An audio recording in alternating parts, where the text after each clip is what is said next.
Thank you, Yoko and Rick.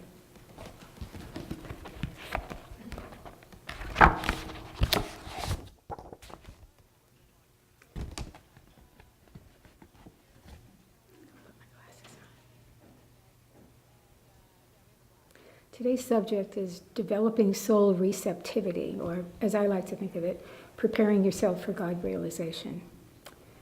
And I started to think about this subject and began to think, I think I've been working on this all my life.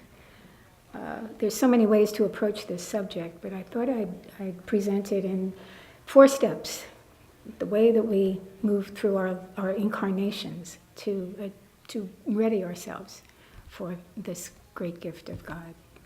And the 4 stages are the seeker, the student, the devotee, and the disciple. And I thought that I would maybe give you a little bit of samples of some of the experiences I've had as I've navigated through these different stages in my life. So the first part was long time ago. I was about 5 years old. I feel like I should say once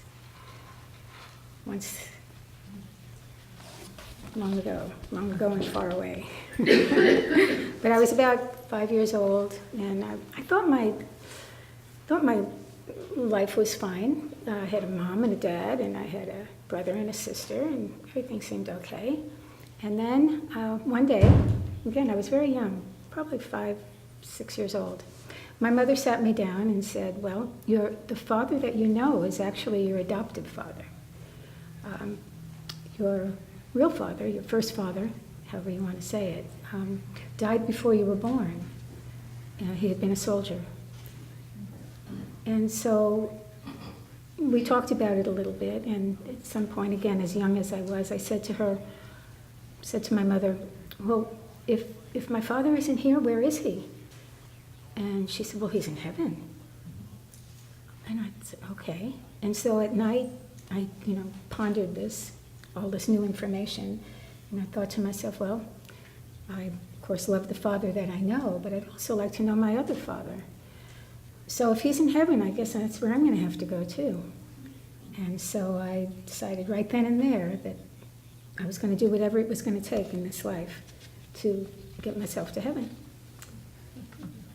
So at that point, I planted myself. I didn't realize it at the time, but I firmly planted my feet on the spiritual path. Because even as the years have gone by, yes, I wouldn't say my goal is heaven now. I would say my goal is God realization. But the intention has never wavered. It's just always been what my life has always been about. So I've been working on it for a long time now. I don't know how well I'm doing. It's hard to say. But I am comforted by a story that I heard Swami share many, many years ago. And this dates back to when he was a monk at Self-Realization Fellowship in Southern California. And he said the monks were all together one day, and Yogananda was talking to them. And one of the monks said to him, oh, Master, I just must have really, really bad karma, because I just don't feel like I'm making any progress in this path. I'm very discouraged. And the Master said to him, oh, no, he said, to even want to know God in this life means that you have very, very, very good karma. And he said, if you imagine the spiritual path stretched out across America, from the East Coast to the West Coast, and say that you were starting on the East Coast, and your soul journey has taken you little by little to the West Coast.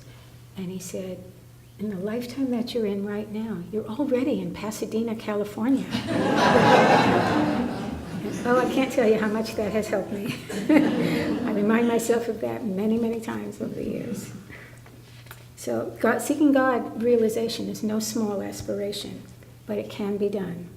There are no shortcuts. Patience and perseverance are necessary, but we shouldn't get discouraged. Master called his centers churches of all religions, and he stated that we may follow different paths, all true, all good, but at some point we come to realize that the true goal in life is not that it be easy, not that it be stress-free, but that it should be a life that is given to God. And once one recognizes that truth, their soul journey takes a turn inward. And this is true for all souls, no matter what brought them to that point. At that point, the soul's journey is the same. And there's a clear pattern to how that inner path unfolds. We may not see the entire pattern in one incarnation, but those stages do occur, and each one is important in their own turn. So my years as a seeker started early, as I said.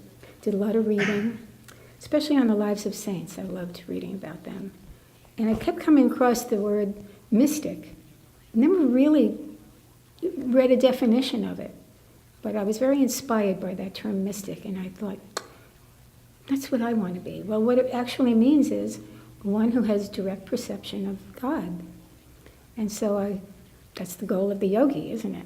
So I think I was on the right track even early on. I just was at the very beginning. Still had a long way to go. So that was the seeker stage. And at a certain point, I found myself in Amarillo, Texas, if any of you have ever been there. My former husband at the time was in the Air Force there. That's what brought me there. And that's the Bible Belt. And so my own background is Roman Catholic. Faith is still very dear to me. But I found myself in the Bible Belt, which is almost all Protestant, different denominations. And so they really liked their Bible there. And I was invited by my next-door neighbor to come and join the Bible study group. Well, I discovered that I absolutely loved scripture study. The group was made up of about 20 different women, and we were all different Christian denominations. I was the only Roman Catholic, and they weren't too sure about me. But over the years, we began to realize that all of us, at one time or another, had heard from our pastor, our minister, whatever, that our path was the only right path. And we just looked around us, and we just said, well, that can't be true. We've all been working together. We know each other now. We know every one of us, no matter what label we're wearing. We all love God. And so that really made an impression on all of us. Over time, we were studying the New Testament, teachings of Jesus, but we were also studying the Hebrew Bible, which Christians call the Old Testament. And I began to think about that, and I thought, gosh, you really have to be Jewish before you're Christian. They kind of go together. And when I voiced that, I kind of lost a group of them. They just, they couldn't make that mental leap. And after many years and lots of scripture study of many different traditions, including the Bhagavad Gita, someone asked me about my background one day, and I said, well, I'm a Jewish, Christian, Hindu, Buddhist yogi. And then I stopped, and I thought, I am never, ever going to say that again. But I realized that I didn't identify with only one religion anymore. I'd made that leap to a more universal way of looking at things. Master, these are some words of masters. The teachings of all great religions lead toward God, but their varied outer observances are bypaths that must eventually bring the seeker to the one inner highway of meditation. It is not the technique of meditation alone that will bring you freedom. Your character must be strong and pure. Your whole life and behavior must be in harmony with the laws of truth. And of course, he was referring to the guiding principles of Yama and Niyama from Patanjali's Eightfold Path. We do well to follow the yamas and niyamas, to seek harmonious friendships and jobs and friends, so that the daily life that we live remains productive and supportive of our spiritual life. It's no mistake that the affirmation for this Sunday is work. It takes work. We must put in the time. At the student stage, I seriously took up the study of yoga.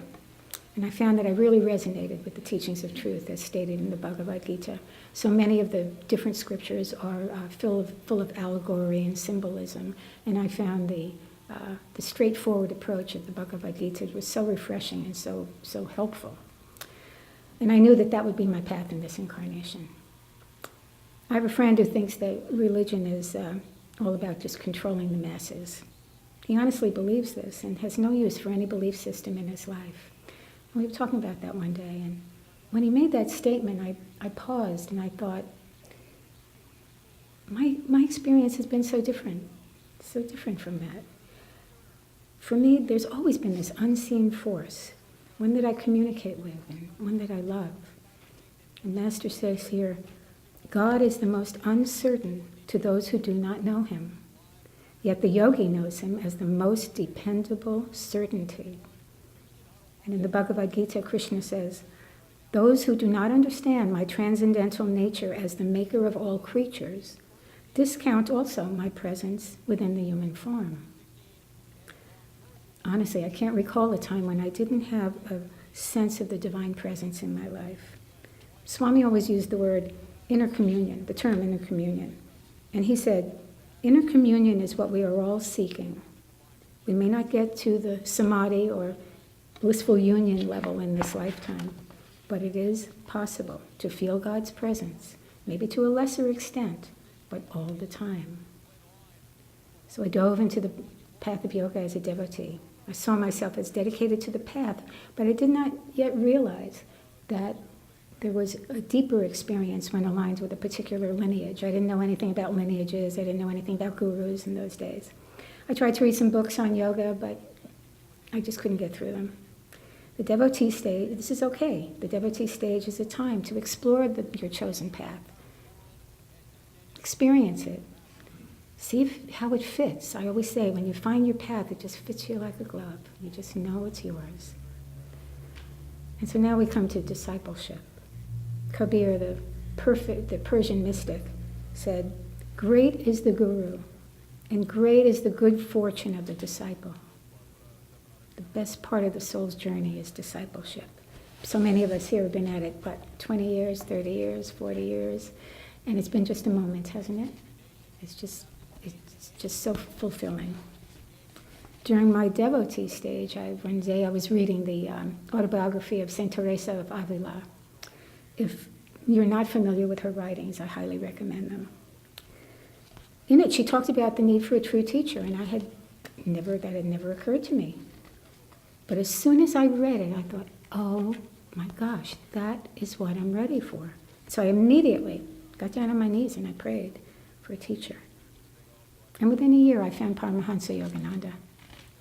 And I'll tell you how I found him. I was taking some classes with a teacher in Sacramento who happened to be from Ananda, and took all the classes he would give. He'd give about 4-week series in a row, and I took them all. And at the end, he came over to me one day and he said, at the end of the class, he came over to me and he said, "I'd like to recommend a book to you." He said, "I think there's something in it for you." And I've always been grateful that that was all he said. He didn't give me any preconceived ideas of what to expect. That was all he said. "I think there's something in it for you." And so the next day I went to Tower Books, which is no longer, but it was around back in those days. And just so happened on that particular day, Master's book was featured. There was a table about 5 feet long, 3 feet wide, and there were hundreds of autobiographies of a yogi on it. And we all know the face of that book. Master is looking at us, and if you can imagine hundreds, Master. So I kind of walked around that table a few times, and mind you, this teacher had not given me any ideas. All I knew was I was seeing that face. And something in me told me my life would never be the same, and I didn't know how that would go over at home. So I left. I went home. But I couldn't sleep, and the very next morning I came back and I bought the book. And for the next 4 days, I never put it down. I remember vacuuming with the book under my arm. It was so alive to me. It's got a master's vibration in it. It was so alive. It made such a difference. And when I read the yoga teachings with Master saying it, I understood it. It came so easily. And I didn't realize that at the time, but that's a sign that you're in tune with the guru. So the term guru means dispeller of darkness, one who has seen the light, so to speak, who understands the truth of their own nature. And so when we find the obvious thing is that the guru is one not only who has the understanding, has that perception, but can also show us how to get there. And that's why the gift of the guru is so, so special. When one finds their guru, they're on the most conscious part of their journey. All those other steps are not nearly as conscious as we get to discipleship. The guru promises to see us through to the end, to the goal, to God. And we promise to follow the guru's direction. We take on a life of discipline based on the Guru's teachings. This is the best part of our journey because our success is assured. We can't fail. It's just a matter of time that we will know God. It's just a matter of how much we want this. The Guru's training is individual and specific. We draw exactly the experiences we need in order to grow. And haven't we all wished at one time or another that those experiences went to somebody else? As disciples of Paramahansa Yogananda, we have many writings. Not all, most gurus, most masters don't leave any writings. It's up to their disciples to write down what the master had said. But our guru left lots of writings, lots of teachings, lots of techniques. And he always said, even if we practice just a few of those techniques, we would succeed. So once we become disciples, our sadhana becomes our lifeline. And sadhana simply means God-conscious activity. Staying tuned into God and Guru allows us to receive the guidance, the comfort, and the inspiration that keeps us strong on the path. I have one more story. As I became aware of Ananda, excuse me, and made a trip up there, I took a class from Nitai. Many of you know Nitai. And then at some point after that, maybe a few months, I found myself up at Ananda again and ran into Nitai and said hello. And he said, hello, how are you? And I must have paused just one moment too long because immediately he said to me, how's your sadhana? And you know, he didn't have to say anything else. I got the message. He picked up on it. If my sadhana had been really strong, I would have said, I am wonderful. I am absolutely great. But there was a pause and he caught it.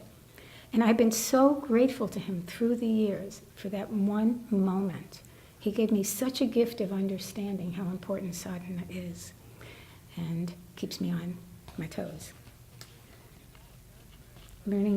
Everything that we do can count as sadhana. And I know that's a burden sometimes for us because we're always being told to spend all these hours in meditation. And it doesn't work many times for the lives that we live. So as long as we think of everything as sadhana, even when my twins were born many years ago now, there was no way there was going to be any sitting meditation for a while. But I thought, okay, well, caring for my babies is going to be my sadhana for now. Changing diapers, feeding them bottles, whatever it is. I wasn't going to feel like somehow I wasn't doing my sadhana. That was my sadhana. But whether we're hiking or gardening, whatever it is that we like to do, practicing silence or caring for elderly or ill parents, many of us are at that stage where we're doing that, or just the smiles that we share with everybody we meet every single day. All of this is sadhana. Swami said, what we do is not as important as the consciousness with which we do it. And when we do it with as a God-conscious activity, we're doing it as sadhana. We're practicing the presence. So let us live with the constant anticipation that God will be there for us, guide us, answer our questions, not only when we're practicing the formal techniques, but in the quiet times when we're doing whatever it is that we do that centers our consciousness and lifts it to a higher state of awareness. Master's words again. Preparing ourselves for God realization is our work in this world. He is silent in the beginning, but if you persist, he will reply. I can feel some of you are nearing the place where he is about to whisper to you. I don't know who he was originally directing those words to, but I would like to imagine he meant those words for some of us here today. This process is predictable. The yogis have thought it through, practiced the concepts in their own lives, and proven the worth of our approach to finding and knowing God. Let us seek regular inner communion so we will be prepared and listening for God's call within. And I want to leave you with just one more quote from Master, and this is a rousing quote. So if you've ever heard his voice, think of his voice as he's saying this. It is not just sitting quietly that will give you God realization. It is churning the silence with your prayer and desire for God. I have come not to sermonize, but to give you realization, to strike fire in your hearts, to blaze the flame of devotion.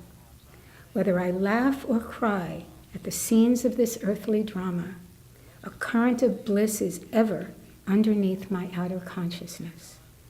Omnipresent joy. That is what I want you to feel. God bless you.